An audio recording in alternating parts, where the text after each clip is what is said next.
Can the Roland Garros champion stumble before the round of 16? Carlos Alcaraz made it clear, even the greatest suffer. On a tense night in Paris, the Spaniard had to fight more against his own body and mind than against his opponent. The match against Bosnian Damir Djumhur began as a walk in the park and ended as a nightmare. What happened to the world number 2? What did he say about his physical condition? And what does this mean heading into his next match against Ben Shelton? Carlos Alcaraz continues his path toward a second Roland Garros title, but his third-round match left more questions than answers. After dominating the first 2 sets with authority, something changed. Bosnian player Damir Djumhur received medical attention and came back to life. Meanwhile, the Spaniard experienced the opposite, a physical and mental slump that took him a while to recover from. The break affected him, and playing at night, as he admitted, is not something that suits him well. The night session can give you a bit of a slump, he admitted. The third and fourth sets were an emotional torture. Alcaraz, who had been strolling around the Philippe Chatrier, suddenly didn't know how to respond. In the third set I couldn't see any gaps, I didn't know what to do, he confessed with total honesty. What had seemed like a routine match turned into a high-level mental challenge. And although he managed to close the match without going to a fifth set, his face at the end said it all: relief, exhaustion, and many unanswered questions. In the press conference, Alcaraz didn't dodge any questions.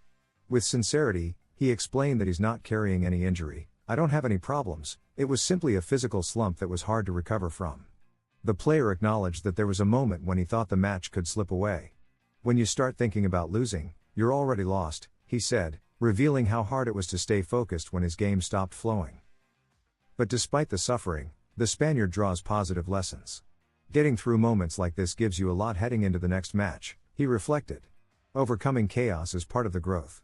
For Alcaraz, this match was yet another lesson in how to survive pressure, fatigue, and negative thoughts. In his own words, problems always come up. Playing at a high level for 2.5 hours is the hard part. Carlos Alcaraz has shown that even on the darkest days, he can find light. Overcoming a physical and mental dip mid-battle is a silent victory that can't be measured in sets, but in character.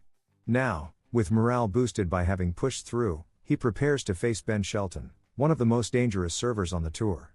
It will be another great challenge, but after what he experienced against Djumhur, Carlitos arrives with the shield of experience sharper than ever. Is Carlos Alcaraz playing with fire at Roland Garros? The world number 2 keeps advancing round by round, but not without scares. Each match turns into a new episode full of tension, unexpected twists, and ultimately, pure class. This time, it was Ben Shelton who lit the spark, but Alcaraz, true to his style, knew how to extinguish the fire. The Spaniard wins again, but questions remain: is he playing with too much risk? Carlos Alcaraz is already in the quarterfinals of Roland Garros. He's done it again. He defeated the powerful American lefty Ben Shelton 7-6-8, 6-3, 4-6, 6-4 in 3 hours and 19 minutes. However, the road was once again more complicated than it seemed. It's not the first time in this tournament that Carlitos drops a set, and not due to lack of superiority, but because of emotional ups and downs that lead him to relax. And then turn it back on full force. As if his absolute confidence in himself allows him to play on the edge, knowing he'll come out on top. But that style comes at a cost. The first set was a clear example.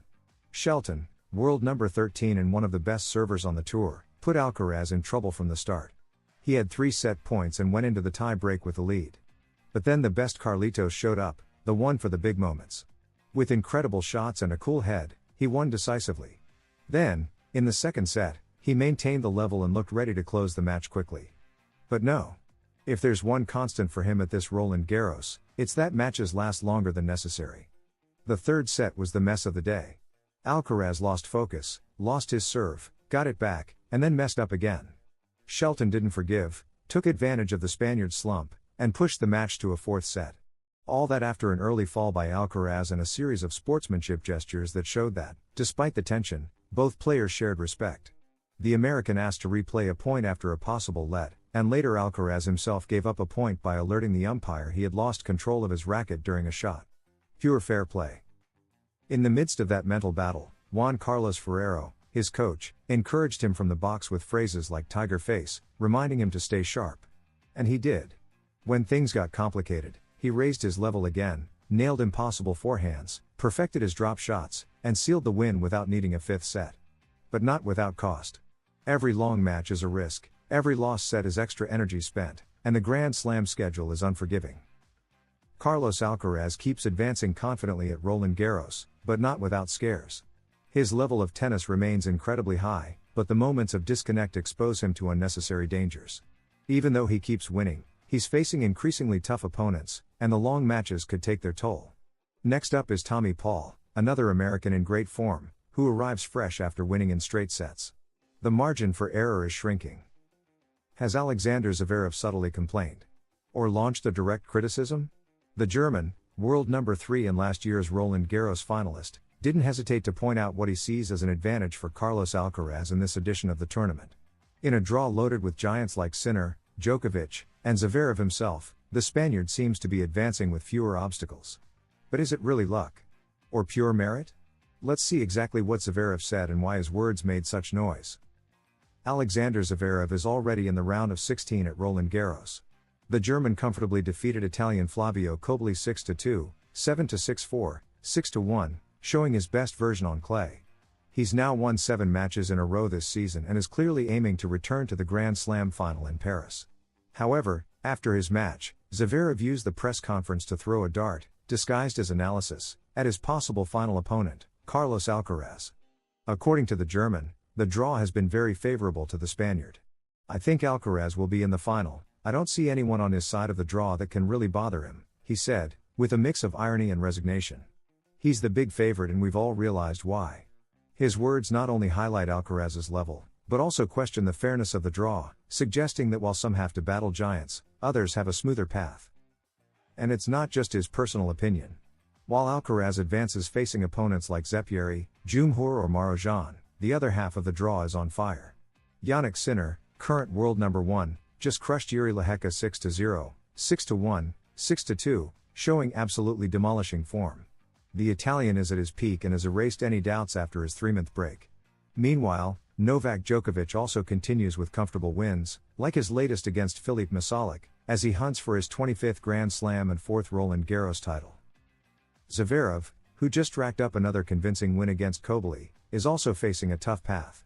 He'll now face Talon Griekspoor and could meet Sinner or Djokovic further on, before even reaching a hypothetical final. And that's where his complaint comes in. While the big 3 of this edition are clustered on one side of the draw, the other has a seemingly threat-free Alcaraz. I think Carlos is going to enjoy watching us, the German quipped. Zverev said out loud what many think quietly, that the draw has favored Alcaraz. But is it fair? Or simply the result of the Spaniard earning a position, through ranking and results, that allows him to avoid the toughest opponents until the final rounds? While the greats clash on one side of the draw, Alcaraz keeps advancing non-stop, and, as always, showcasing brilliant tennis. What do Luis Enrique and Carlos Alcaraz have in common? More than you think. In a sport where every point can mark the difference between glory and elimination, the young Spaniard has made it clear that the key lies in how one responds to pressure. After a solid win over Ben Shelton at Roland Garros, Alcaraz not only celebrated reaching the quarterfinals, but also echoed a message that resonated in the world of sports. And was spoken by Luis Enrique himself. What is the phrase that unites football and tennis? Let's find out. Carlos Alcaraz has achieved something only the greats can, responding with poise when everything seems complicated. He's shown it in every round of this Roland Garros, especially in his most recent match against Ben Shelton.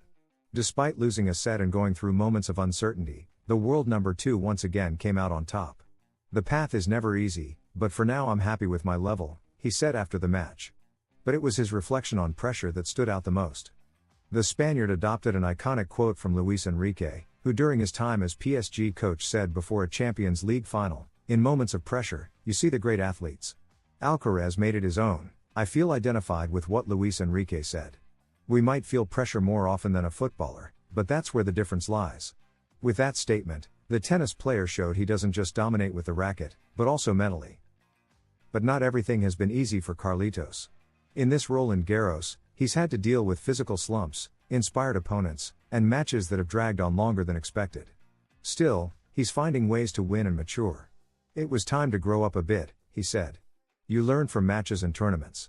That learning curve has been clear. He's managed to string together multiple wins without losing control, even when he's had to come back from behind or regain rhythm. Now, the next challenge is named Tommy Paul. The American is a tough opponent, known for his consistency and competitive hunger. Tommy is really tough. I'll try to do my best, learn from past mistakes and do things differently, Alcaraz said, acknowledging this will be another grueling match with long rallies and intense points. A duel that will no doubt test his mental and physical evolution. Carlos Alcaraz came to Roland Garros not only to defend his crown, but to prove that he is no longer just a promise, but a fully formed reality. And part of that transformation comes from his ability to handle pressure, stay calm in key moments, and learn in every round. As Luis Enrique said, and now Carlitos repeats, in moments of pressure, you see the great athletes. Do you think Carlos Alcaraz will repeat as Roland Garros champion? Is he ready to dominate the tour with a cool head and explosive tennis? Let us know your opinion in the comments, subscribe if you haven't already, and turn on the notification bell so you don't miss any chapter of this exciting road to glory in Paris. See you in the next round.